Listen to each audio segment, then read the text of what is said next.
What version of money are you running? Recently, somebody asked me whether it's a good idea to pay off their 2.5k student loan if they have 2.5k saved. Now, only they know that answer. But it did get me thinking about the levels of money and the versions of money that we run via ourselves. So I asked the old version of myself what they would do, then I asked the new version of me what they would do. Now, the old version of me would list out all the reasons why you wouldn't want to do this, and that would include it's interest free, you could invest your 2.5k and make a return on this, money's becoming worth less, so your debt is being inflated away, winning. I am sure showing them, whoever them is, who knows this money game? I do. All of those reasons are the same ones that people cite when saying there's no point paying off your student loan faster than required. And it's a very, very good argument. So you don't repay it and you just pay down the 12% required, which we'll explain in a second. However, if you want to go to a different version of yourself, you look at something like this and you challenge yourself to think bigger. So then, the new me, what are you gonna do? Well, I'm going to pay it off in one go, done and dusted, but I'm ensuring that I still have some emergency funds set aside. Now, why the hell would you do this, new Luke? Well, because you're trying to push yourself to become a more advanced thinking version of yourself than you currently are. You want to be student loan free and don't want to be part of the 650,000 Kiwis paying back a student loan. Not that there's anything wrong with that, but you're challenging yourself to become a different version of yourself and you want to think bigger. You know that you are missing out on these micro benefits, but you don't care anymore. You don't care about the $100 of after-tax interest that you would have earned on your 2.5k that takes an entire year to earn anyway.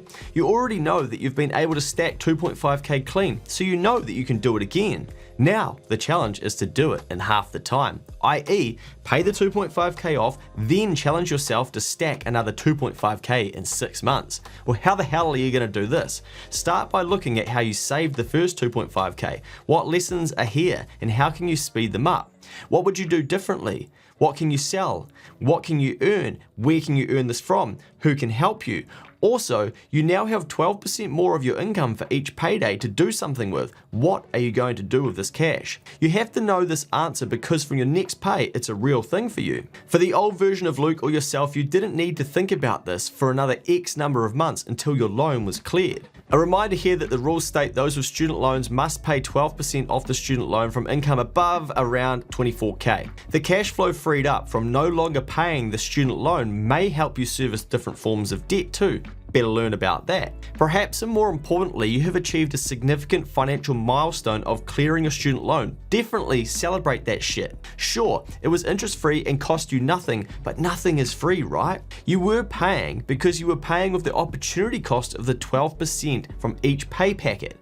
You were paying with your mental rent, thinking about your student loan. You don't have to pay these two anymore and you get the mind freedom of not having a student loan. You're into a new chapter now. You get rewarded with the dopamine rush of clearing a burden off of your back and out of your mind, and you finally get to start thinking about your future self without the weight of that student loan. So go on, you Luke, do it. Transfer that 2.5k over in one go and pay it off. Get that feeling and become that person. Now, when it comes to money, it's really about how we individually look at things and make sense of them. We love to think we're getting these quick wins with interest-free loans, no fees, hot points, air points, you name it. We find ways to think that we are winning and we're gaming the system and we're giving it to the big guys. But can't you see, they have the biggest towers and the biggest profits, you know, the same profits that people are still complaining about? It's not always about quick wins and the perfect way to do things. It's about you becoming somebody who you aren't right now, and it is different for each of us individually. The quick win society never wins long term, probably because you don't learn anything valuable. Now, here's a quote from the Law of Success from 1925, it's nearly 100 years old, that I recently read, and it states, "People who try to get something for nothing never win." Let that sink in, from 1925. Now, this specific student loan question is an example of a situation where you will get two very different opinions on what the right thing is to do. But only you know what is right, because only you know who it is that you want to become when it comes to your money. For the rest of your life, do you want to be the person chasing the quick wins and the beating the system, or do you want to be someone that's powerful enough to question your decision making and go out there and make back the cash that you've had to let go of? Here's someone who wants to clear their debt faster rather than when required. and this is their why. Absolutely about goals. I'm tracking to pay my student loan off by July next year. It's $11,000 at the moment. Once done, I'll be the first in my family to be debt-free. That's a milestone and a generational shift on its own. That's pretty cool, right? And they've got a very strong reason. And here's another. I've made the decision to try and clear all debt and get rid of my student loan. I checked the IRD payment calculator, and with no additional payments, my last payment will be in 1 year and 5 months. I've adjusted my financials, and the fastest I can pay it off is in 5 months, saving me a whole year. Now, this person has done the numbers and doesn't want to just drift, paying it off in 1 year, 5 months. Both are challenging themselves to become someone who they aren't currently by doing things they aren't currently doing. There are levels to this money stuff, and you have to understand what level you're on, who you are, and who you want to become, and what you're truly capable of. I.e., I know somebody in business who finances their tax bills and is happy to pay the interest cost but risks the money in the meantime, as they can generate a return on that money that's higher than the interest cost. They are on a different level, but they understand their level. You also have to understand your specific situation. If you have a mortgage or interest-bearing debt, you may not make sense of paying off an interest-free student loan when you could be paying down your loan with that money that is currently costing you interest. But here's the real lesson. The bank tells you how much to repay on your mortgage. The government tells you how much to repay on your student loan. And you acclimatize to these amounts, don't you?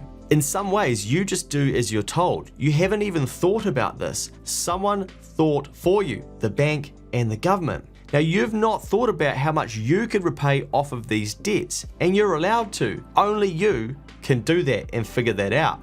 It's who you become through this process that truly makes you valuable. Now, if you want more lessons like this, check out prior videos in the Keep the Change YouTube channel, or check out the Keep the Change podcast, which has nearly got 1.5 million downloads.